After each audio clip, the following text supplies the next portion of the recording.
Welcome to another edition of Wrestling Goons Radio. This is part 6 of our 7-part series that we're getting over in pro wrestling. The first 5 catchphrases, selling, promos, roster spots, and divas you can get caught up on the website.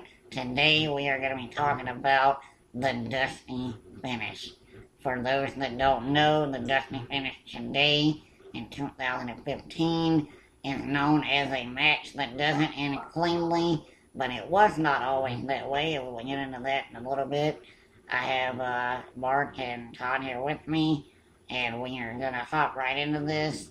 Todd, you can go ahead and lean into the Dusty Finish, how it originated, and what are your thoughts about it today in general, not more or less what it is or if it's overused just yet, but in general, what your thoughts are. So going back to like exactly what it was when it was created, it's a finish that Dusty Rhodes learned from Eddie Graham in Florida, and it basically involves a ref bump, the ref being knocked unconscious, and from there are also several variations. Sometimes the match continues and the ref lies there unconscious and misses a count that should end the match, or sometimes they'll send another referee out, have him make a call, and then have the other one revived and argue the decision, and that's where the controversy is. But yeah, basically any match that ends in kind of a screwy finish because of a ref bump is what it originally was. Now the term Dusty Finish really is like a blanket term for any kind of screwed up finish. And yeah, I do think it's vastly overused in today's WWE. I mean, everybody knows that they're really afraid to put people over other people cleanly. Like, unless the only people you see take consistent losses are more or less just glorified jobbers. You don't usually see talent that wins most of their matches. John Cena, Randy Orton, Daniel Bryan, Roman Reigns, babyfaces mainly. You don't see them take clean losses almost ever. If they're losing, it's going to be because they got screwed. Yeah, I totally agree. Mark, the Dusty Finish, obviously Dusty Rhodes came up with it, and as Todd said, it was a way to not have somebody lose or, be hurt by a loss. Do you feel like this is overused in today's product, and what are your thoughts on it in general? As far as overuse, I'm okay with some of them. Some of them lead into bigger things in a feud, but nowadays it really doesn't lead to more of a payoff match. Like back in the Attitude Era and the Ruthless Aggression Era, it would lead into more of either a no disqualification match or a lumberjack match or some kind of form of a gimmick match where you were guaranteed to get a clean finish at the end of it. Nowadays they just use it, like y'all said, just to not have someone lose cleanly because they're afraid that if they lost cleanly then they might get hurt in the spot. I feel like Todd brought up a good point about the ref bump and how the ref was an important part of this Dusty Finish process. Nowadays in the WWE, I guess it's been within the last 3 or 4 years. We don't know the Charles Robinsons or the Nick Patricks or the Scott Armstrongs by name anymore. The WWE has totally taken that aspect out, so I can't have sympathy for the ref if I don't know who he is or has an identity. The Dusty Finish, like, somebody like Rollins, I can see it. It makes perfect sense. He's the snarky guy who doesn't really deserve where he's at, quote, end quote. It makes perfect sense. Having J&J Security, that gets him over. Do I think they have too many people involved in the Dirty Finish? That's another story for another time. But a perfect example for me would be Extreme Rules. You have Roman Reigns and the Big Show, a match we have seen 580 times. And I'll give WWE credit for making Big Show finally look like a giant that is somebody to contend with. But how many times in this match been given to us on Raw or SmackDown with no finish or just some kind of botch. Todd, are you even gonna excited for this match remotely? No, no, of course not. I mean, we've seen Roman Reigns face Big Show probably more than any other opponent at this point. I mean, he's feuded with them. It seems like he's feuding with Big Show like a third of his time since he's been a single star. He's been feuding with Big Show. Feels like more than that, honestly. Maybe like half the time. I believe before they went to Daniel Bryan after the Royal Rumble and that it was supposed to be Big Show then as his build up for WrestleMania, which would have been terrible. So I'm glad they scratched it. Mark, what about you? Are you sold on this? Am I sold on seeing the Big Show versus Roman Reigns for the 16th time in the year of 2015? No. Am I glad that they're going to get a different match? Yeah, I guess. Maybe they'll have more brutality since the last time we saw Roman Reigns, he was in an actual fist fight. So maybe he actually goes one-on-one and actually brings out a better side of the Big Show, maybe more aggressive. I like the spot where he threw him through the little cab. I mean, that was the most aggression I had seen from Big Show since his last heel run with the Ironclad contract. The SmackDown promo, however, where he showed everything in cutscene, when he was like, I threw him through this door, and then a cutscene, and then you're like, then I threw him through that door. That got annoying. I was like, okay, I got it. I saw it. I know what you done. You don't gotta brag.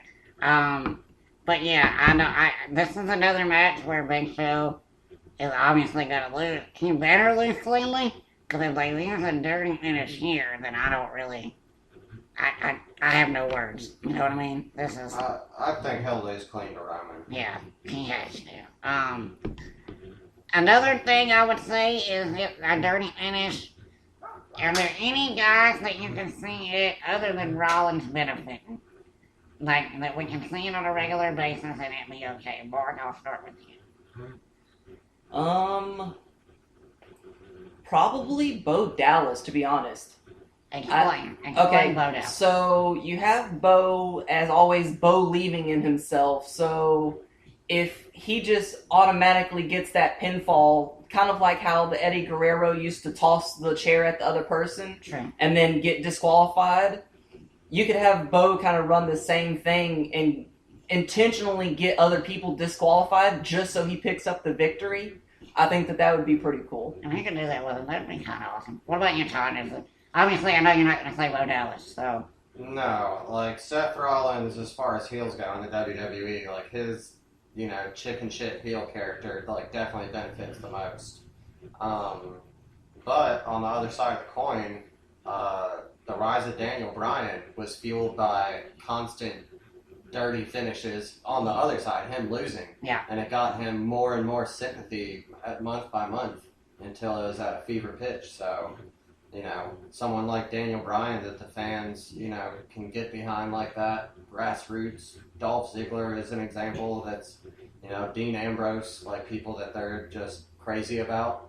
If you screw them over enough, then yeah, like people will sympathize. Well, it's been a good bit of time on Daniel Bryan here at the end, because we have some news that developed this week that we have to go over.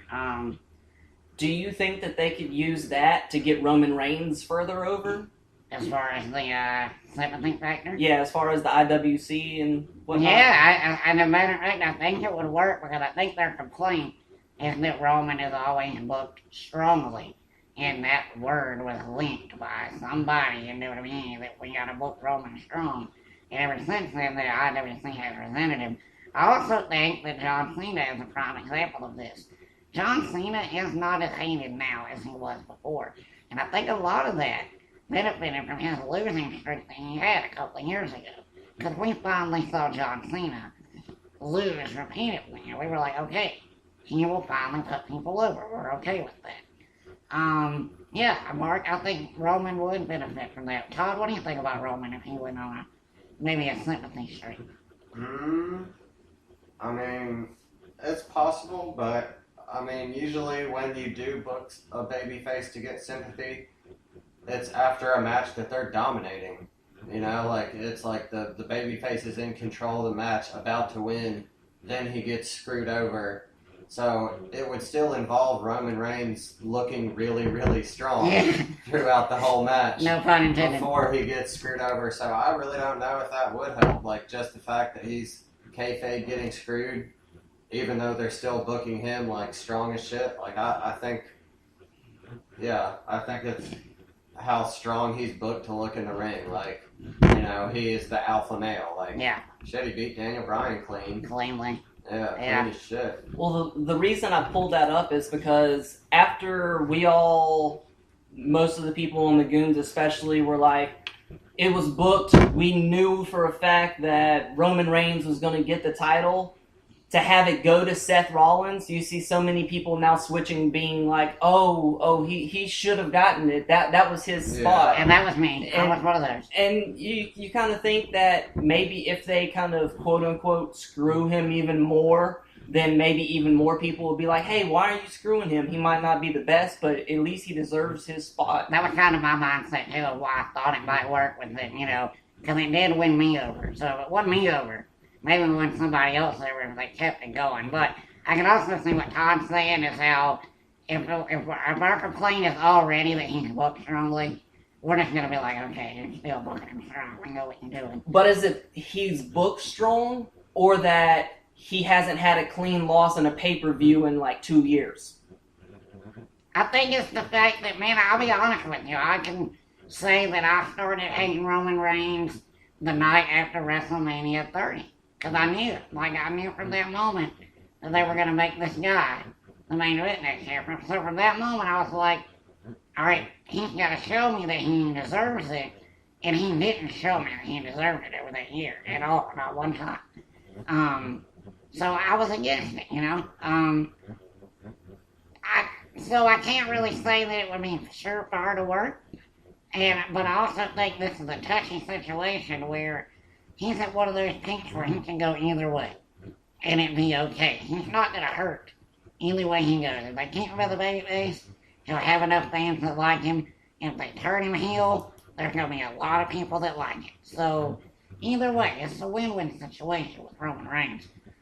The problem that we're going to talk about now, as we brought up with Daniel Bryan. Daniel Bryan was taken off of the European tour. Apparently with more neck pains. Guys, I know we're all behind Daniel Bryan and we all want him to be the top guy. I think we all have been one of his biggest fans. Todd, does this concern you, this recent development, and do you see it being a long-term problem? It does concern me, because it could be proof that his new wave therapy that he chose instead of his second surgery actually didn't live up to its miracle promises. And do I think that it could be a long-term problem? Yeah, I do. I was in the boat that he should have got a second surgery before. Yeah, he was looking at a longer rehab time, but he waited months before he chose to do this alternative treatment. Yeah. All the other doctors were recommending surgery and putting it off until he found the one doctor that recommended the muscle activation therapy thing. But if he would have got the surgery last summer, the second one that they recommended soon after his first, he'd probably be getting ready to get back in the ring now. And like then being surgically repaired, like the chances are a lot better that he would be okay long term. I was concerned more or less from the start with, you know, when Shawn Michaels came back and they had him work Triple H and they focused on his back with every move in the match. They did that with Daniel Bryan for so long since he's been back. Yeah. Every move has to land on his head. Every move has to land on his neck. And I don't care if you're scripting it or not. It's going to take toll when your head's hitting on that. You know how many times his head's been slammed against the barrier? Well, he got the thing that sent him back the most. It was Luke Harper. I'm sure you guys saw the match. Yeah, like, when he suplexed him right onto his head. Like, It's ridiculous. yeah, I mean, like, yeah, I know it's Luke Harper. He works stiff, but like, dude, like, have some common sense. The dude had like a broken neck. But at the same time, Daniel's got to be smarter to protect himself. And like Daniel's got to know that he can't keep taking these headbutts. Like, you gotta tell the guy, look, we're not doing the spot. Yeah. I'm not doing the headbutts. I'm not. Cause Daniel Bryan's at a point where he can get over doing anything.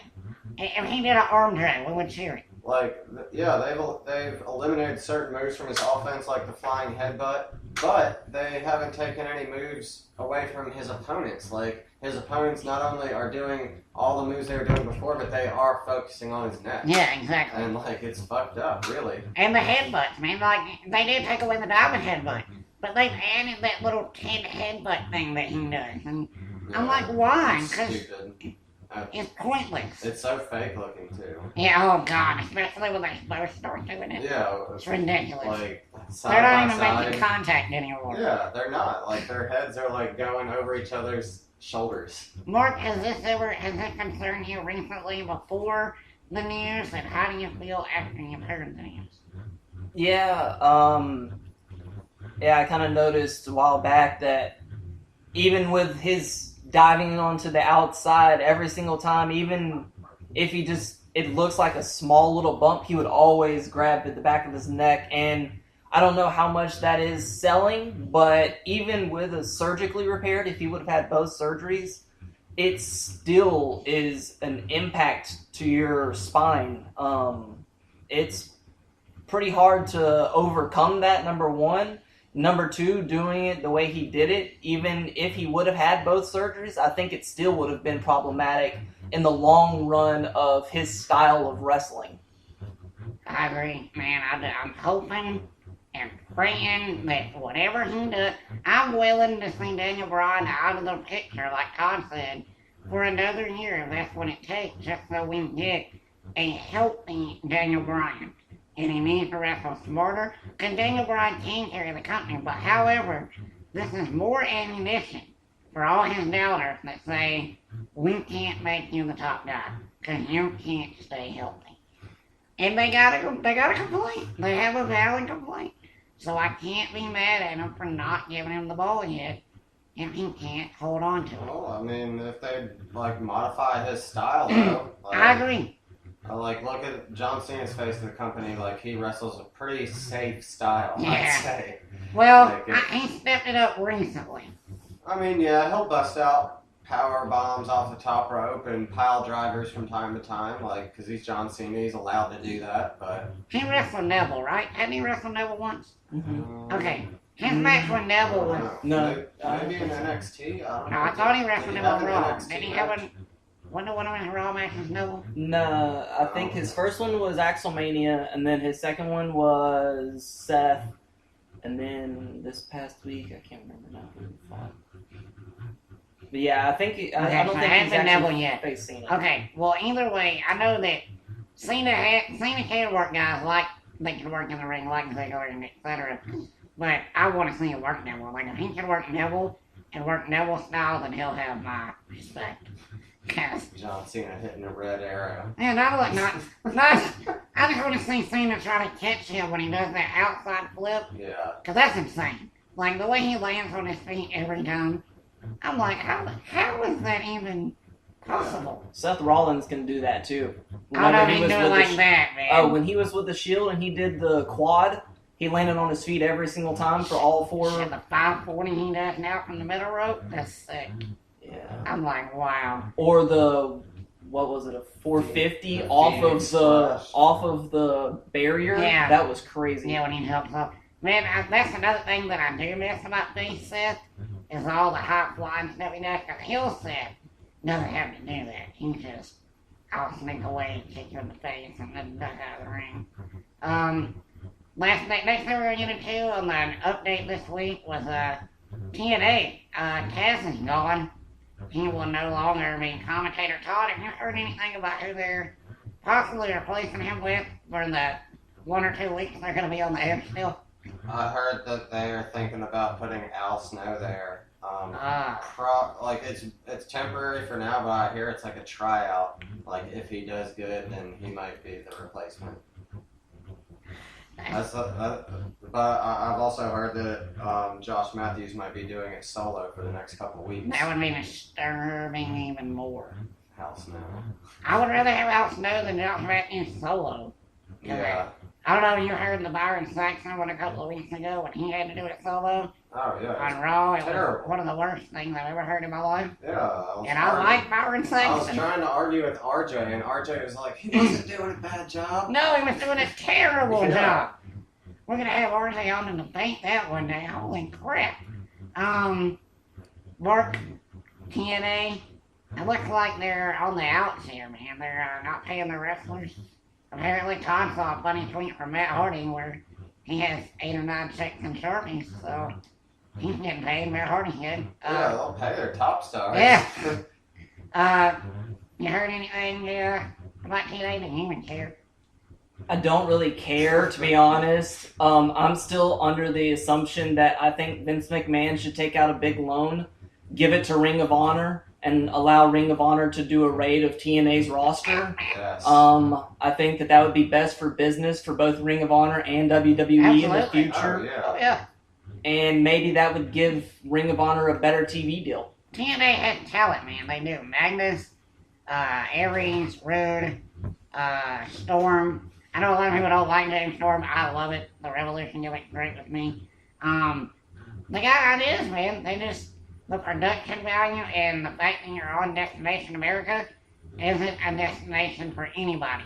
So Yeah. you got your own announcers that don't even put over on your network. They don't put it over. Even JR says on his podcast every week, I don't know what channel it is. If JR can't find it, we got a problem. I mean, like, the issue with the pay, it's absolutely unacceptable considering that Panda Energy pays these people. This is a multi-billion-dollar company. They have way more money than WWE. We got more money than Vince. Oh, way more. Like, multi-billion-dollar energy company, dude. And So he's there's always- absolutely no excuse they shouldn't be paying their talent, and not only their talent, but their production staff. Their production staff threatened to walk out a few weeks ago, right before Impact went, like, the taping started, and they had to, like, cut checks right there. And there's a new promotion that's debuting on the TV Guide channel. Yeah. And I got news for you, folks. The TV Guide channel is better than Destination America. Yeah. That's sad, but it's true. Todd Kennelly is going to be the announcer right Holy mackerel. Jeez. We're reaching, folks. Todd Kennelly. And then you got GFW. They're trying to get a deal going. I've heard. I don't know about GFW. I don't either, but They're having tapings in Las Vegas in July. They have them scheduled, but they don't have a TV deal yet, and they don't have a single talent yeah, contract. who's gonna work? No, they don't know. And they don't know where it's going to air on TV. That's why I'm saying I can't take Jarrett seriously until he announces anything. I agree. We don't know anything. It's been like 2 years since he announced it now, and they haven't done anything except partner with New Japan to bring us that pay-per-view. Lucha Underground is also probably, thanks to The Apprentice, going to take a hiatus for a while. I don't know why you can't hire another producer to just run it, but I mean, given that like they're doing it as strictly like a TV show and not a true wrestling promotion, like I always expected there to be like seasons, at least in the beginning, until it catches on and they could maybe start doing live events. But yeah, it doesn't surprise me that there's like an end of a season, but the first season has been so good, and I think like I'm not sure on this, but I think it's like the highest rated thing on their network. oh well, I mean, So I'm pretty sure that they're gonna be trying to bring it back as soon as possible. the LRA network sucks, so I just thought I'd say that. Yeah, I had never heard of it and never watched anything else on it until Lucha signed. Yeah, and I've never watched anything else on it either. So, I actually don't even get it at my house. Like it's one of the few channels on DirecTV that's like grayed out. yeah, thank God for the internet, for real. Yeah, I've had to stream everything to watch it. Mark, you gonna miss Lucha Underground? Yes, actually I am. Honestly, they're probably the third best on as far as American television. Yeah, I'd say so. Behind WWE because just of the production. Although I like the way the Lucha Underground does their vignettes and promos a lot Way better than better. WWE. Way better. Yeah, The movie style, there's so much the little better. quick 2-minute, 3-minute promos, they're great. Trent Fuba has never said a word, and I know everything about him. Yeah. Everything I need to know about Trent Fuba, I know. Mm-hmm. And he's Perfect amazing. vignettes. So, I'm with it, man. I'm gonna miss it. I agree. It's the number 3 promotion. I think Ring of Honor is just the best product. I watch every single week, but because of WWE production, and because of we know everybody there, so I mean, yeah, it's always gonna be number one. Speaking of Ring of Honor, big news this week: Jay and Mark Briscoe are staying long term. They will be part of the Ring of Honor fold. It was rumored that maybe they were going to be part of that redneck trademark that WWE took out a couple of months ago, but that does not appear to be the case. Todd, do you think this is a good thing for wrestling in general? I know it's good for Ring of Honor, but would the Briscoes have made it in the WWE world? I think Ring of Honor and the Briscoes are a perfect fit. Yeah. I honestly don't think they would have made it in the WWE Okay. world. Yeah. Even though I think they have the talent and all the necessary ingredients, they are a PR nightmare. And yeah, I wouldn't trust them to make it through their developmental and initial build on TV to make it that long before they fuck up somehow. Yeah. Like seriously, like they would say something homophobic or sexist or racist on social media or in an interview. Like they're two backwoods Yeah. country boys. Like they don't give a shit. They are who they are. Yeah, like they would not like buy into the WWE system. I don't see them doing it. I always said that Kevin Steen never would, and he has. But I agree with you, like, Kevin Steen at least knows when to be political. I think Kevin Steen's a lot smarter than the Briscoes. Yeah, a lot smarter. Kevin Steen is actually one He's of a the smart smartest guy. wrestlers He's in a very wrestling. smart guy. Yeah, he's a genius. I honestly don't consider the Briscoes smart guys. Like, yeah, I know it's their gimmick to like be country, but I really don't see them as very intelligent people. That's not their gimmick. That's who they are. Yeah, exactly. That They is can't them. be anything else.